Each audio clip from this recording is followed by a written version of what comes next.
I just signed the largest trade deal in history, I think maybe the largest deal in history with Japan. This is certainly one of the bigger deals that the Trump administration has negotiated. What we've had so far are deals with Vietnam, Indonesia, the Philippines. These are all important countries, but Japan is really the first, really huge country that President Trump has negotiated a deal with. We are following some breaking news as it relates to the Trump presidency. I want to transition your screen to give you a live look at the White House as we're learning a massive $550 billion trade deal has been reached with Japan. President Donald Trump confirming this information, adding it will create hundreds of thousands of jobs. Under the glare of flashing cameras, Donald Trump stood proudly on the White House lawn.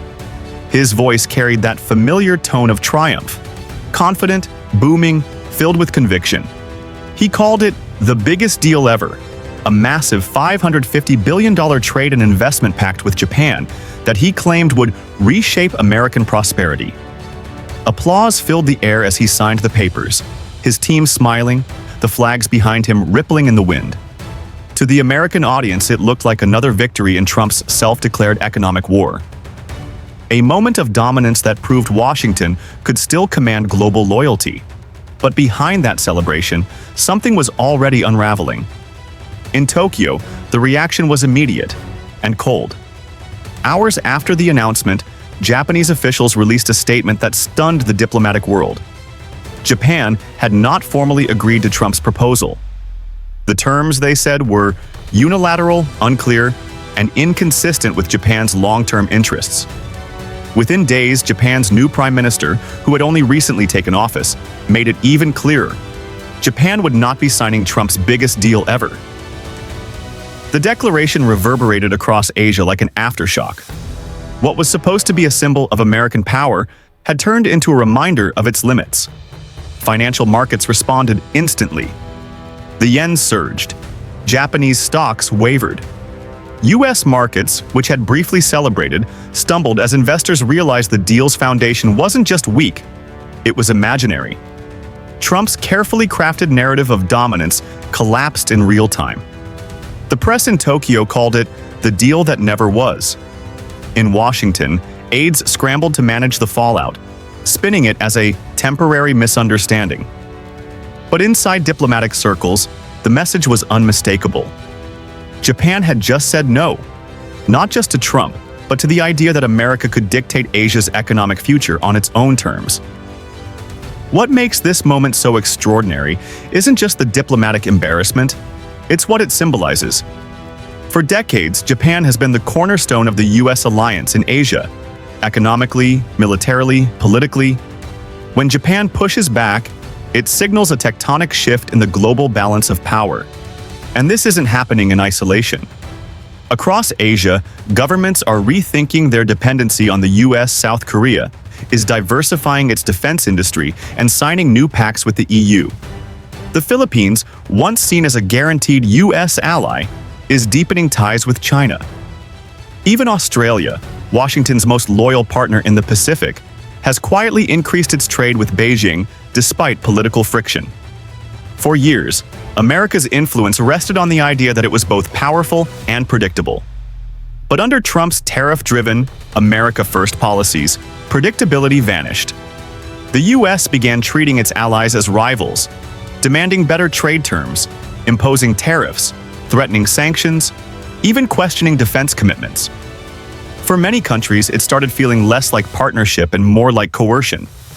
When Japan's prime minister announced that his government would seek balanced and reciprocal relationships without pressure, it was a direct rebuke, calm, diplomatic, but unmistakably firm. Trump's team reportedly reacted with disbelief. One insider described the mood in the Oval Office as a mix of anger and confusion. How could Japan, a longtime ally that Washington had supported militarily for decades, suddenly stand its ground? The answer lies in what's been building quietly for years. A new generation of Asian leaders who are no longer willing to play the old game. In Tokyo, the new economic strategy is called integrated autonomy.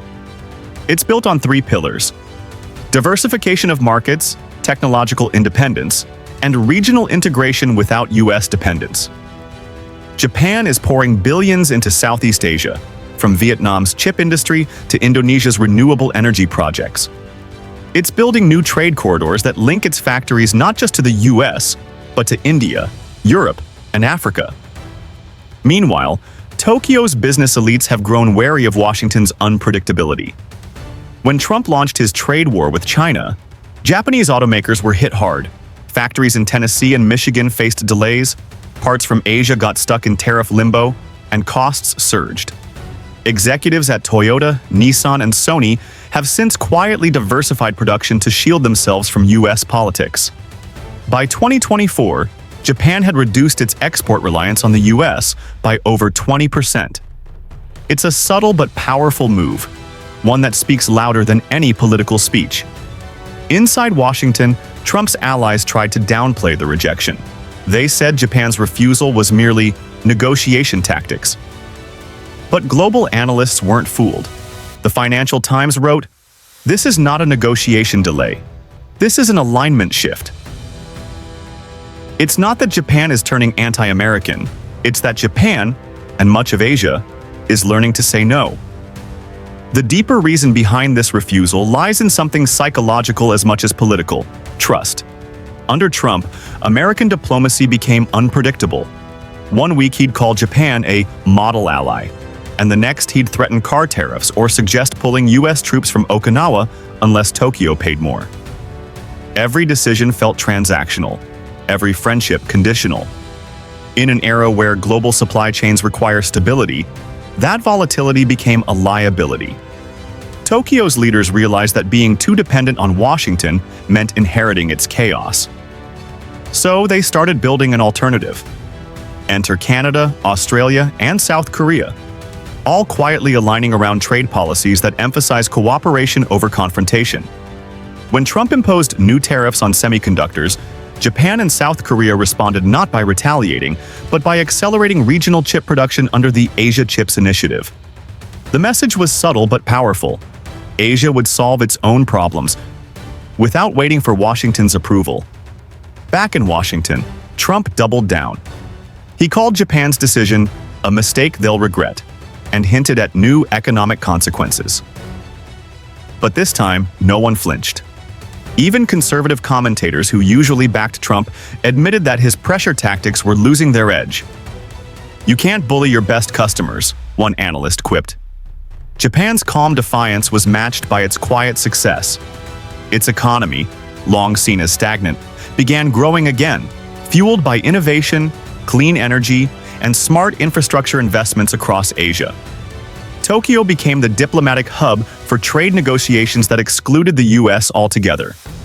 From the sidelines, Washington watched as Japan, once America's protege, turned into one of its biggest competitors for regional influence. This reversal wasn't just economic, it was symbolic. For decades, Trump and his predecessors framed power in terms of dominance. Who could impose terms?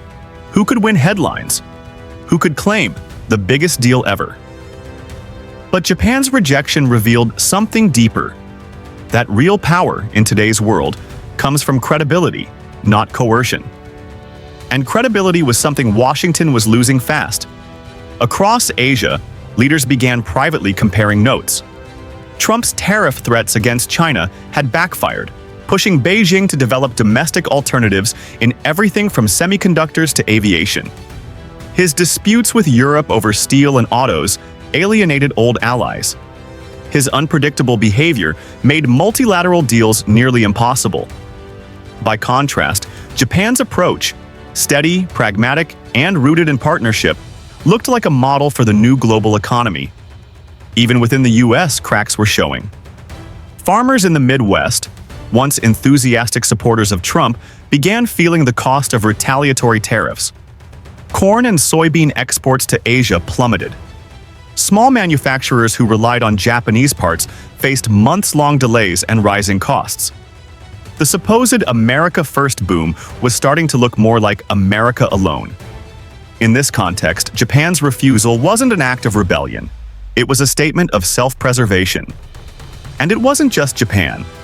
Indonesia, Thailand, and Malaysia have all adopted similar tones in recent months, quietly diversifying trade away from the US while strengthening links with one another.